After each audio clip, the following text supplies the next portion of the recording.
जय हिंद साथी। जय हिंद सर। आज 26 जनवरी है, जैसा आप सभी लोगों को विदित है, और पूरा देश मतलब एक तरीके से अमृत महोत्सव मना रहा है। और ऐसा वाला मामला है कि यार हमारे लिए सबसे ज़्यादा इम्पोर्टेंट है ही क्या? देश से इम्पोर्टेंट तो कुछ है नहीं। तो 15 अगस्त हो या 26 जनवरी हो, इतना धूमधाम से पूरा देश मतलब उसको उत्सव को मना रहा होता है। लेकिन उनकी वजह क्या है? वजह यह है कि 26 जनवरी को और 15 अगस्त को उत्सव मनाने मात्र से एकता नहीं होती है। हमें एकता प्रकट करनी होगी प्रतिदिन। और प्रतिदिन एकता प्रकट करने का मतलब ये नहीं है कि हम झंडा लेके या फिर ऐसे करके रैली निकालें। तो हम एक काम जरूर कर सकते हैं, क्षेत्र गोत्र जाति धर्म इन सबसे ऊपर उठ के हमारे लिए देश से इम्पोर्टेंट कुछ और नहीं है। तो देश से इम्पोर्टेंट अगर हमारे लिए कुछ नहीं है तो देश की तरक्की कैसे हो सकती है? तो देश की तरक्की के लिए जो मार्ग हैं, उन मार्गों में से एक है शिक्षा। शिक्षा सबसे इम्पोर्टेंट मार्ग हो सकता है, क्योंकि जो यूथ है आज का, हम ये बोलते हैं कि पूरे विश्व का सबसे युवा देश भारत है, और विश्व का सबसे युवा देश भारत है, और विश्व का सबसे युवा होने के बावजूद भी आज हम इकोनॉमिकली देखें तो मतलब 5वें नंबर पे हैं। या फिर मतलब अच्छी बात है, तरक्की की है, लेकिन तरक्की का मतलब ये नहीं है।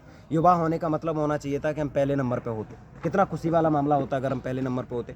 दूसरी बात, चाहे टेक्नोलॉजी की बात हो, या फिर मतलब हम यूनिवर्सिटीज़ की बात करें, या फिर हम डिफेंस की बात करें, इन सब में मतलब अगर भारत टॉप पे हो तो हमें कितना अच्छा लगेगा। यूथ होने के नाते हमारा मतलब एक फ़र्ज़ बनता है कि हम सब लोगों को, ये जो बटे हुए हैं जातिगत गोत्र के नाम पे, क्षेत्र के नाम पे, धर्म के नाम पे, इन सबको हम इकट्ठा करके और एक ही बात बोलें कि यार we are Indians, proud to be Indians. इससे बेहतर हमारे लिए कुछ नहीं होगा। और हमारे तो कोचिंग संस्थान का नाम भी मतलब इंडियंस इंस्टीट्यूट है, और यहाँ पे किसी भी बच्चे को अगर आप उनका नाम तक पूछते हो कि आपका नाम क्या है, तो एक ही आवाज़ निकलेगी। सबसे पहले तो मेरे मुंह से आवाज़ निकलेगी, मेरा नाम रुद्राक्ष इंडियन है।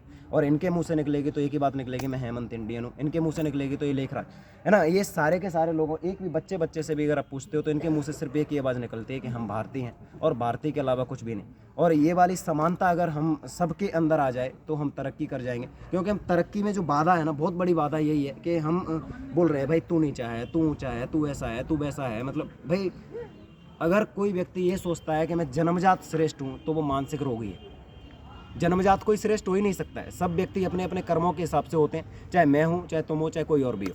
तो मैं उम्मीद करूँगा कि सारे के सारे यूथ में तो कम से कम ये वाला मामला नहीं होना चाहिए। जो लोग एक पीढ़ी जिसको मतलब बोलते हैं, जो रूढ़िवादी लोग हैं, जिनकी एज अब 60-70 साल निकल गई, भाई उनकी उम्र तो निकल गई, लेकिन वो अपने बच्चों पे इम्पैक्ट डालते हैं इस वाले मामला कि नहीं भाई तू इस जाति का है। अरे ऐसी ऐसी कंडीशन होती है कि इससे टच मत हो जाना, नहीं तो तुझे फिर सोना छिड़क देंगे तेरे ऊपर, तू पवित्र हो जाएगा।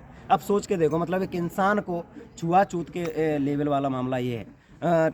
नहीं होना चाहिए। हमारा संविधान है। आज हम 26 जनवरी को देखो गणतंत्र दिवस मना रहे हैं। गणतंत्र दिवस का मतलब ही क्या होता है? गणतंत्र का मतलब होता है कि यहाँ पे कोई भी वंशानुगत हेड ऑफ स्टेट नहीं होगा। कोई वंशानुगत हेड ऑफ स्टेट नहीं होता। यहाँ पे एपीजे अब्दुल कलाम जैसे व्यक्ति भी राष्ट्रपति बने, द्रौपदी मुर्मू अभी मतलब भारत की राष्ट्रपति हैं। अगर ये मामला राजतंत्र वाला होता तो कभी नहीं ऐसा हो पाता कि कोई एक ज़मीन से जुड़ा हुआ व्यक्ति या फिर जो ज़मीन वाला व्यक्ति है वो आसमान पर बैठेगा। तो मैं इसी के साथ अपनी वाणी को विराम देता हूँ, और मैं उम्मीद करूँगा कि समानता सब लोगों में आएगी। जय हिंद।